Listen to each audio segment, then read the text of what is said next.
Oui, donc Dominique Marninki s'excuse encore une fois. Il n'a pas pu être présent parmi nous et il m'a demandé de le remplacer, ce qui est évidemment pas un cadeau.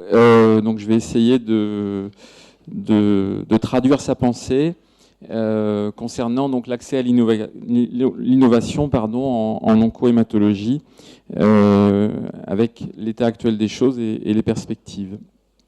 Donc ma déclaration d'intérêt est assez simple.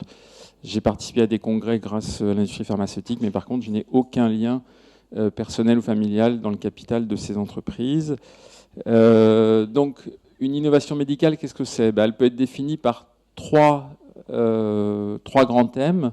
Évidemment, une définition pharmacologique, ça concerne tous les nouveaux médicaments. Et en cancérologie, on a la chance d'en avoir chaque année, chaque mois de nouveaux, donc on va en parler. Ça peut être technologique, ça peut être des nouveaux dispositifs de soins, des nouveaux tests diagnostiques. On va un petit peu en parler avec les démembrements des tumeurs. Vous allez voir que c'est quelque chose qui va devenir de plus en plus important. Et puis ça peut être une innovation intangible, moins précise, telle que des protocoles, des stratégies thérapeutiques et même, pourquoi pas, des politiques de santé. Et là encore, le domaine de l'oncologie se prête bien à cela. Alors, comment définir l'utilité d'un nouveau traitement ? Est-ce qu'il y a une hiérarchisation possible ? On peut considérer que ce nouveau traitement va donner une amélioration des résultats par rapport à un traitement standard, décevant ou même à l'absence de traitement. Ça peut être défini par des résultats d'efficacité équivalentes au traitement standard, mais avec moins d'effets secondaires. Ça peut être des modalités d'administration qui peuvent être plus confortables pour le patient. On passait par exemple de la forme IV à la forme Péros ou de la forme sous-cutanée à la forme IV, par rapport à la forme IV, ou même d'administration à domicile par rapport à l'hôpital. Et ça peut être évidemment l'ensemble de ces items avec des dispositifs moins onéreux. En cancérologie, il se passe beaucoup de choses. J'ai choisi 4 exemples qui me semblent marquants actuellement et surtout dans les années qui viennent, qui marquent vraiment qui sont des marqueurs d'amélioration et d'innovation en cancérologie. Il y en a évidemment d'autres qui sont discutables, mais il me paraissait relevant et correspondre au sujet. Donc il y a les signatures pronostiques, les thérapies ciblées, on en a déjà parlé beaucoup ce matin, on en reparlera beaucoup cet après-midi, la médecine génomique, ou la médecine de démembrement des tumeurs, et l'immunothérapie qui est arrivée sur l'année 2014-2015 et qui actuellement est le grand scoop en oncologie. Alors, la signature pronostique, qu'est-ce que c'est ? Est-ce qu'on a des outils pour estimer un risque de récidive, un risque de rechute dans une tumeur donnée ? On prend l'exemple des cancers du sein. Vous savez que la prise en charge du cancer du sein repose sur de la chirurgie en général. Et après que la tumeur a été opérée, enlevée, on discute des traitements adjuvants qui sont de la chimiothérapie, de la radiothérapie et de l'hormonothérapie en fonction de critères bien précis anatomo-cliniques. Les études de signature pronostique, qu'est-ce que c'est ? C'est des études qui peuvent déterminer à l'échelle d'un individu si elle a besoin ou non, en l'occurrence la patiente pour le cancer du sein, d'une chimiothérapie adjuvante. Cette chimiothérapie donnée va avoir un effet ou est inutile. À l'inverse, ça peut être aussi de prédire le bénéfice, le gain obtenu grâce à une chimiothérapie adjuvante. Actuellement sur le marché, il y a plusieurs tests qui sont pas encore remboursés parce que encore en termes de confirmation, mais avec des résultats spectaculaires, parce que pour des patientes qui sont de bons pronostics, on a démontré que leur courbe de survie était équivalente, qu'elles aient ou qu'elles n'aient pas de la chimiothérapie. Donc pour les patientes en l'occurrence, c'est un gain important puisque la chimiothérapie garde des effets secondaires importants. Deuxième progrès important, les thérapies ciblées.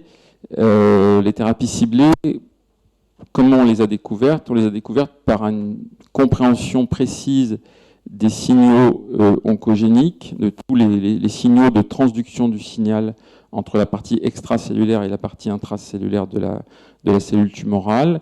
Et pour que ça fonctionne, il faut qu'il y ait deux critères importants. Le premier qui est une cible ou un biomarqueur avec une probabilité d'efficacité.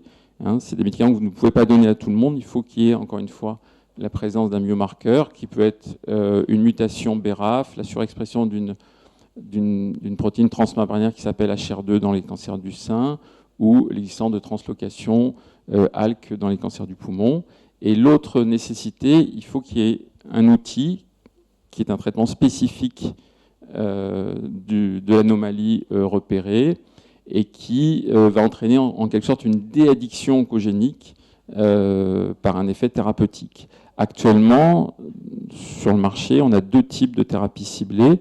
On a des anticorps monoclonaux qui sont des grosses molécules, qui sont des molécules qui agissent sur la partie extérieure de la cellule en se fixant sur les récepteurs.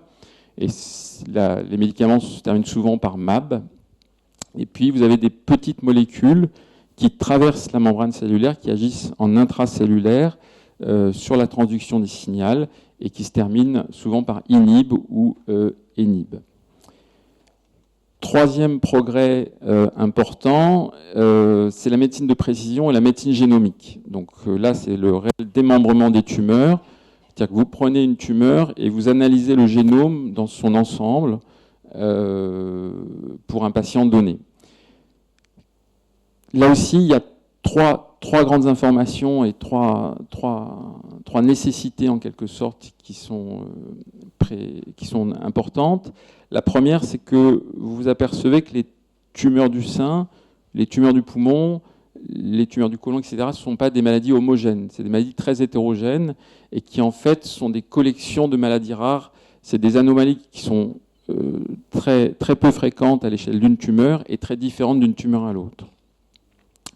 L'autre information, c'est que ces altérations que vous retrouvez, vous les retrouvez dans des tumeurs identiques. Donc ça va avoir des implications thérapeutiques importantes. C'est-à-dire que vous allez pouvoir donner des mêmes médicaments pour des tumeurs qui sont de marques entre guillemets différentes, mais qui auront la même anomalie moléculaire. Puisque qui dit anomalie moléculaire spécifique dira efficience plus importante. Et ça, cette médecine de précision, elle va être possible, elle commence à l'être, grâce à la diversification des outils pour obtenir le démembrement des tumeurs et surtout la baisse de leur coût, on va y revenir. Quatrième progrès en cancérologie en 2016, l'immunothérapie, ça passe au journal de TF1 régulièrement. Qu'est-ce que c'est ? Le principe, c'est que le système immunitaire était le système qui est le plus naturel et le plus efficace pour qu'on ne développe pas des tumeurs.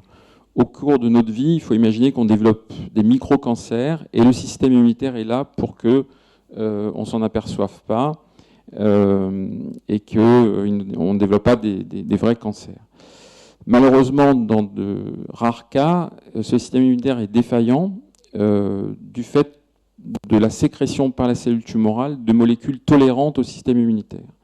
Et ce qu'on a développé au cours de ces dernières années et qui va se développer de plus en plus, et là l'exemple c'est PDL1, mais il y en aura d'autres, on va développer des anticorps contre la tolérance de la tumeur au système immunitaire, et en quelque sorte on restaure le système immunitaire et on réapprend au système immunitaire à avoir un effet antitumoral. Donc c'est un changement un petit peu de paradigme, c'est qu'on ne donne pas de médicaments anticancéreux, on réapprend au système immunitaire à lui-même lutter contre les tumeurs. Et là, on a des résultats spectaculaires dans des tumeurs qui étaient chimio-résistantes, comme les cancers du rein ou les mélanomes malins, mais également dans des tumeurs solides où la chimiothérapie fonctionnait, mais peut-être pas de façon aussi efficace, notamment dans les cancers du poumon. On vous en reparlera cet après-midi.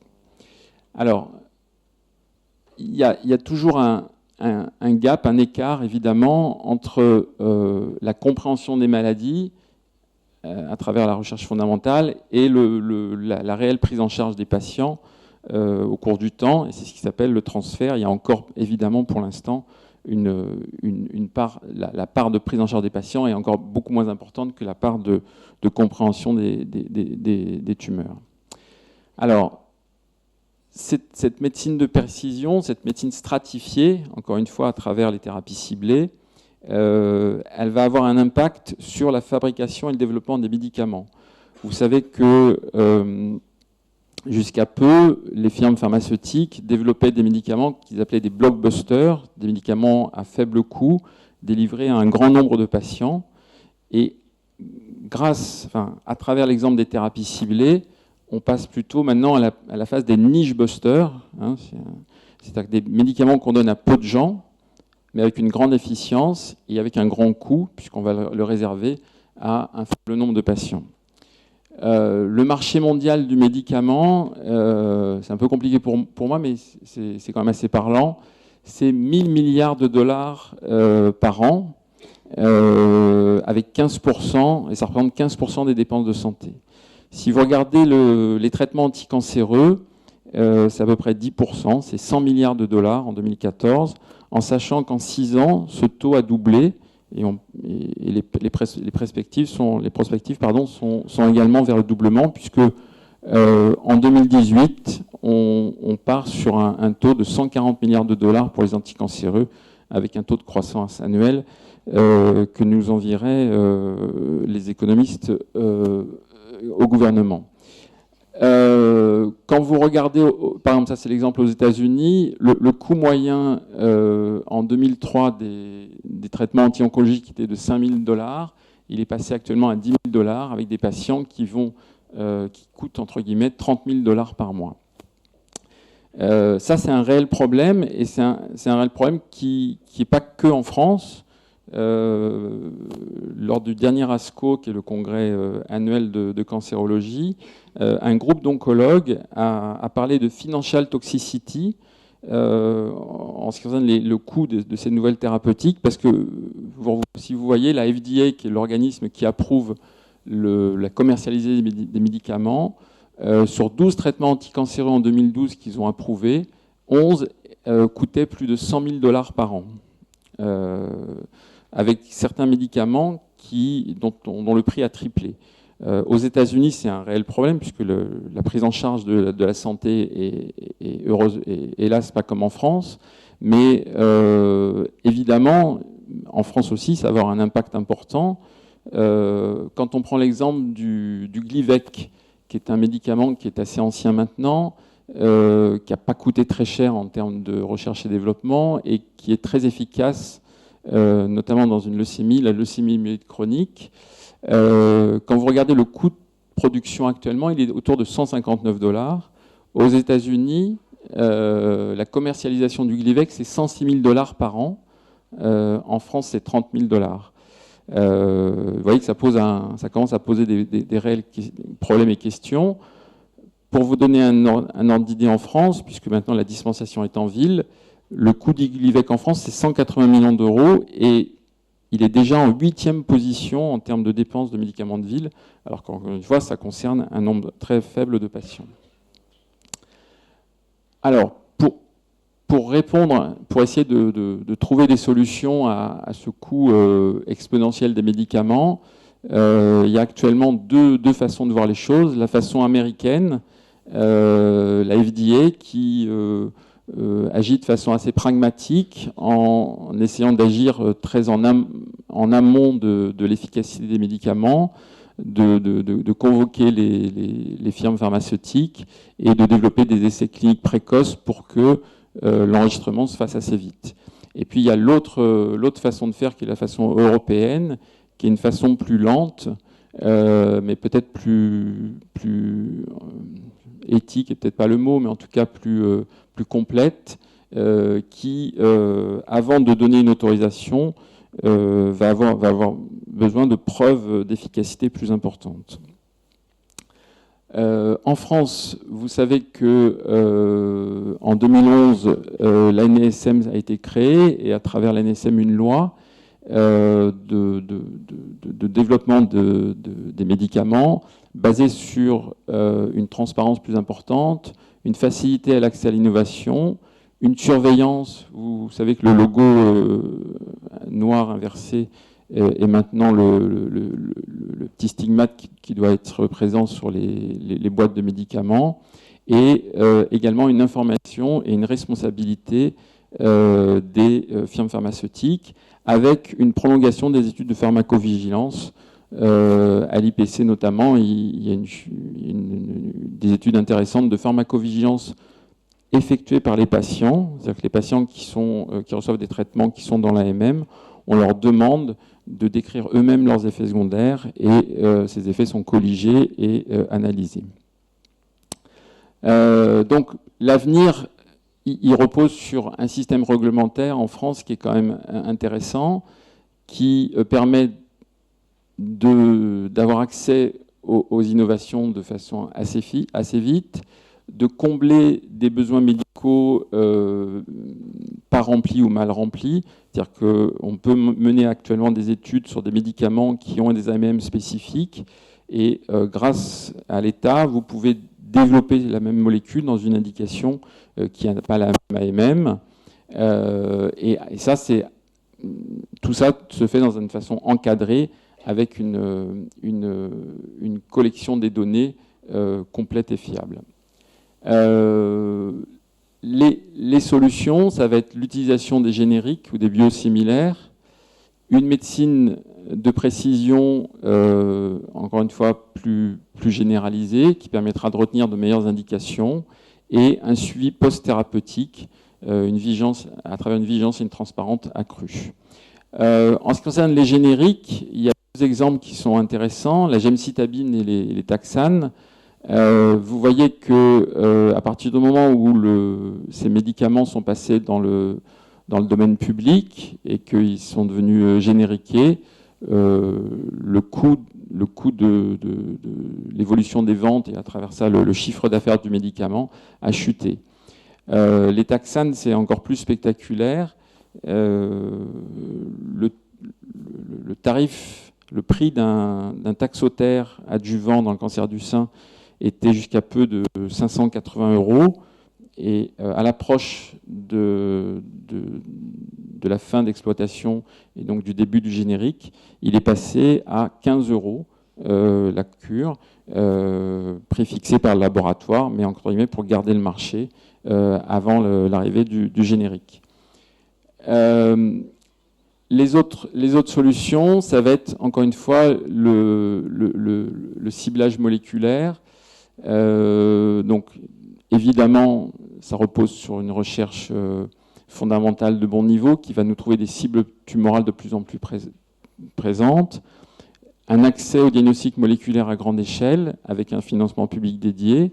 En France, on a la chance de l'avoir, puisque vous savez qu'actuellement, sur le territoire, il y a 28 plateformes de diagnostic qui permettent, dans un délai assez court, d'avoir des réponses en termes de réponse ou pas sur des anomalies moléculaires.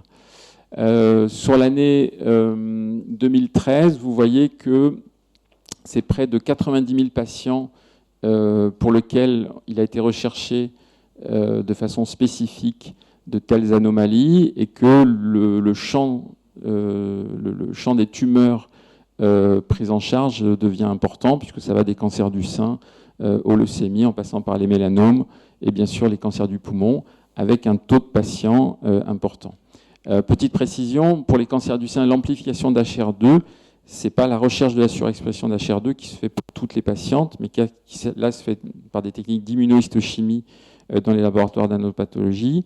Là, l'amplification, c'est une recherche plus difficile, plus spécifique, et qui ne se fait que pour les patientes qui sont HR2 douteux de croix. L'autre facilitation à ce séquençage des tumeurs, c'est le coût de revient des techniques de NGS, les techniques qui permettent de rechercher ces moléculaires. Ça, c'est l'exemple américain, mais en France, c'est pareil. Vous voyez que le coût a chuté, et donc la facilitation va en être agrandie. Pourquoi c'est important de cibler les bénéficiaires d'une thérapie et pourquoi c'est rentable pour les patients et pour le payeur? J'ai pris cet exemple tout bête. Si vous avez 1000 patients candidats à une thérapie ciblée et que le coût théorique de cette thérapie ciblée est de 6 millions d'euros, si vous faites un test diagnostic qui ne coûte entre guillemets que 1000 € à tous ces patients, et que sur ces 1000 patients, seulement 30% vont avoir un test positif et donc vont être candidats à une thérapie ciblée. In fine, vous n'aurez un coût total que de 2,8 millions d'euros, avec un coût économisé pour la collectivité de 3 millions d'euros. Pour les patients, le bénéfice, c'est de ne pas recevoir un traitement inutile, avec des effets secondaires qui seraient inutiles. L'autre chose importante qui a été mise en place par Dominique Marianecki quand il était président de la NSM, c'est des commissions de vigilance et transparence. Vous savez que les autorisations de mise sur le marché étaient des choses qui étaient un petit peu parfois obscures, que le coût de développement des médicaments, là pour le coup, reste quelque chose d'obscur. Pour vous rappeler quand même, dans le coût d'un médicament, la part qui est allouée à la recherche et développement, elle représente seulement 15%. On pourrait penser que c'est plus, non, c'est juste 15%. Le reversement aux actionnaires, c'est 20%. Et le reste, c'est des frais de fonctionnement et des frais de marketing. Donc vous voyez qu'il y a un peu de marge. Bon, ces commissions de vigilance et transparence, qui sont publiques et filmées, contribuent un petit peu à lever un certain nombre de voiles et à permettre aux différents acteurs de la santé d'avoir un mot à dire. À ce propos, le 28 janvier dernier, à l'IPC, il y avait les premiers débats publics qui concernaient toute la journée le coût des médicaments, et là, de façon assez démocratique et collégiale, des acteurs du médicament, des représentants du LEM, l'industrie pharmaceutique, des représentants de patients, des représentants d'associations de patients et de médecins ont dialogué la journée. Je vous invite à aller voir sur le site de l'IPC. Alors, en France, on a quand même la chance d'avoir un système qui est assez bien organisé, avec une démocratisation, en tout cas les produits anticancéreux, qui permet que, a priori, tous les patients puissent bénéficier de ces molécules innovantes. Ça va passer par des nouveaux parcours de soins, ça va passer par des essais cliniques qui sont... la recherche clinique en France en termes de cancérologie est assez forte et donc permet là aussi d'accéder à des molécules de façon précoce. Il y a des dispositifs dont je ne rentrerai pas dans les détails, mais qui sont intéressants, qui sont les ATU de cohorte, et les RTU, qui sont des façons d'obtenir les médicaments avant que la mise sur le marché soit autorisée, avec un financement effectué par l'État. Et donc une dispensation qui se fait assez vite. Et encore une fois, la démocratisation des plateformes de biologie moléculaire est quelque chose d'important. Donc, les pistes, encore une fois, ça va être une médecine organisée, rationalisée, mais dans le bon sens du terme, avec un but, c'est que de donner le bon médicament pour la bonne tumeur, donc ça voudra dire qu'une connaissance accrue des tumeurs. À ce propos, ça veut dire que les coopérations qu'on met en place avec les centres experts, elles vont être de plus en plus obligatoires parce que vous ne pourrez plus traiter, entre guillemets, les tumeurs dans votre coin. Il faudra vous appuyer sur ces fameuses plateformes de biologie moléculaire qui vont vous permettre de cartographier, encore une fois, vos tumeurs et vous donner les traitements les plus probablement efficaces dans un premier temps. Voilà, donc les progrès sont là. Récemment, vous avez vu qu'il y a une diminution de la mortalité par cancer quand on regarde de façon globale. On sait actuellement qu'il y a plus de 2000 médicaments qui sont en cours d'études et qui vont arriver, avec, encore une fois, des résultats prometteurs spectaculaires, comme l'immunothérapie, avec toujours, et ça je pense qu'il faut le garder en France, un impératif de permettre l'accès de tous à ces innovations. Et comme dit mon ami Anthony Gonçalves, je pense qu'il est toujours plus facile de résoudre une équation financière qu'on a créée. J'ai prétention de croire qu'on vit dans un système qu'on a choisi, et que la biologie du cancer. Donc c'est ces questions-là qu'il faudra toujours se poser et essayer d'y répondre. Je vous remercie.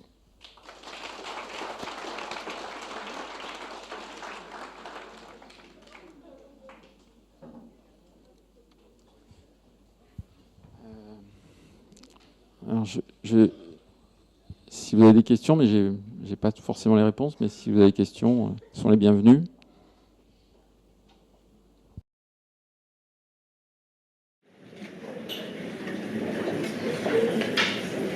À propos du coût des molécules, sur Unidapro, il y a le prix d'aujourd'hui à 157 €, et puis c'est facturé 100 dollars, facturé 100 000 dollars USA, 30 000 dollars pour nous. Est-ce qu'on a une explication? Parce que le coût de fabrication, c'est une chose, il y a la recherche qu'on veut rémunérer, mais pourquoi il y a un tel écart entre le coût de fabrication? Est-ce que ça va que dans les poches de l'industrie pharmaceutique? Est-ce que ça sert à payer à nouveau de la recherche? Alors, Est-ce qu'on peut le réduire? il faut le demander au laboratoire, ça. Est-ce qu'on peut avoir un levier sur eux? Parce qu'on ne va plus pouvoir s'exécuter ça. Mais, alors, les laboratoires, je pense, commencent à en avoir conscience, mais l'exemple du Glivec, j'ai rien contre Novartis, mais il est éclairant, puisque, encore une fois, c'est un médicament qui n'a pas coûté très cher, dont le développement s'est fait un peu par hasard par la recherche publique, et qui a vu son prix tripler, alors par le biais de ce qu'on appelle les extensions d'AMM, c'est-à-dire que vous savez qu'une AMM est donnée pour une période donnée, et si vous trouvez une nouvelle indication, vous gagnez, entre guillemets, voilà. Et donc le Glivec, oui, c'est alors pour défendre les laboratoires, leur argument, c'est que le prix est modulé selon les pays, puisque vous avez vu qu'en Europe, c'est 30 000 dollars, et aux États-Unis, c'est 100 000 dollars, et dans les pays en voie de développement, le coût est beaucoup moins important. Il y a un exemple qui ne concerne pas l'oncologie, mais qui concerne l'hépatite C, le nouveau traitement de l'hépatite C. Donc, je ne suis pas spécialiste, mais ce nouveau traitement guérit l'hépatite C. Mais pour l'instant, vu le coût, qui est autour de plus de 50 000 € par patient et par an, on a réservé le traitement que pour les fibroses de stade 3 et 4. Il y a 4 stades, je crois, dans les fibroses hépatiques. Il n'y a pas, à part le coût financier, enfin, à part l'argument financier, il n'y a pas d'argument. Voilà. En termes de santé publique, ça pose une question, parce que si vous donnez ce médicament à toutes les hépatites C, vous faites disparaître l'hépatite C. Si vous le donnez qu'aux cas les plus graves, vous n'allez pas traiter toutes les hépatites C.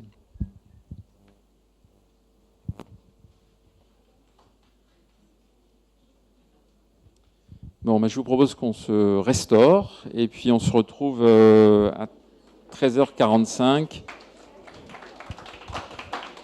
pour la deuxième partie de la journée.